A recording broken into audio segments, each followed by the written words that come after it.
Hey everyone, in this video I'll show you how to disable OneDrive on Windows 11. Let's get started. First, go to the bottom right of your screen and look for the OneDrive icon. If you don't see it, click the Show Hidden Icon arrow. Now click on the OneDrive icon, then click the gear icon and select Settings. From here, go to Sync and Backup tab, and you can turn off options like backup and syncing to stop OneDrive from saving your files automatically. You can also click Manage Backup and disable backups for folder like desktop, documents, and pictures. Next, go to the Account tab and click Unlink this PC. Confirm by clicking Unlink Account.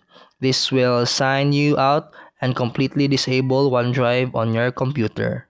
And that's it for today's video. If you found this helpful, please like and subscribe for more videos. See you in the next one.